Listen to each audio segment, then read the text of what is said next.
Bem, hoje eu quero falar com vocês sobre dois livros que eu li. Muita gente leu também, são dois livros que ficaram várias semanas entre os mais vendidos na área de não ficção e que, se você não leu, eu recomendo que você leia.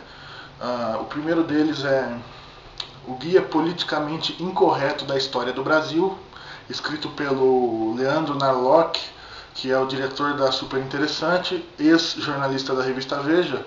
E nesse livro ele desconstrói várias ideias que são tabus na história brasileira, que estão nos livros que nós aprendemos na escola, como, por exemplo, sobre o desmatamento, sobre a execução dos índios aqui, que não é bem assim a história. Existem muitos fatos documentados de que os índios, determinadas tribos, faziam alianças com os portugueses para lutar com outras tribos. Temos também aqui um capítulo o último capítulo é sobre os comunistas. Ele fala sobre o período da ditadura Vargas e também sobre o período da ditadura militar. Ele desmistifica aquela aura ideológica que existia sobre a coluna Prestes e também sobre as várias guerrilhas que atuaram no Brasil entre os anos 60 e os anos 80, que queriam sim derrubar a ditadura militar, mas não queriam instalar uma democracia, queriam apenas instalar uma ditadura comunista. E vários outros assuntos ele trata nesse livro. Vou ler aqui, por exemplo, a opinião do Luiz Felipe Pondé, um artigo na Folha de São Paulo, publicado em 4 de janeiro de 2010. Um ótimo livro e fácil de ler, uma singular heresia perdida em meio ao mar de unanimidades. Ou seja, ele realmente escreveu esse livro pensando em fazer uma provocação à inteligência brasileira. Muita gente vem criticando o trabalho dele, dizendo que ele é um direitista e tal, mas na verdade esse é um trabalho com uma documentação muito forte. A bibliografia é vasta, cada final de capítulo tem a bibliografia, são páginas e mais páginas, atestando que isso não é apenas ideologia, é fato. E o segundo livro é também do Leandro Narlock, junto com o Duda Teixeira, que é outro jornalista, O Guia Politicamente Incorreto da América Latina. Ele vem como uma continuação daquele primeiro.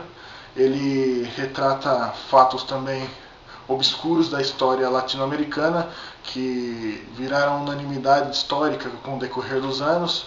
Por exemplo, a história dos Incas, dos Maias e dos Aztecas, que na visão geral Hernán Cortés e todos os espanhóis chegaram aqui e fulminaram todo mundo, sendo que na verdade não foi bem assim. Existiam vários povos aqui que já estavam em conflito, inclusive o imperialismo, que está em voga hoje. Essa ideia de imperialismo já existia por aqui. Quando mataram, por exemplo, o imperador Atahualpa, houve comemoração entre muitas tribos porque eles eram escravos desse imperador, que inclusive promovia sacrifícios violentíssimos, como por exemplo a retirada do coração com a pessoa ainda viva em sacrifício aos deuses. É realmente uma coisa muito cruel. Temos também aqui histórias sobre Simão Bolívar, sobre Pancho Villa, sobre Che Guevara. O capítulo 1 sobre Che Guevara é muito interessante. Eu mesmo fui um que durante a adolescência andei com aquelas camisetas estampadas com a foto de Che Guevara, mas jamais imaginava que Che Guevara fosse uma pessoa tão cruel. Para os idealistas aí de esquerda, os marxistas que amam esse tipo de coisa, alguns com certeza vão já acharam inclusive balela, já esculhambaram com o jornalista, mas ele tem também uma documentação muito forte, pessoas que estiveram em Cuba como prisioneiros, sobreviventes, muitos foram fuzilados lá em Cuba, a mando de Che Guevara, e realmente é um livro que vale a pena ser lido. Temos aqui também Salvador Allende, que era o presidente do Chile quando Pinochet tomou o poder.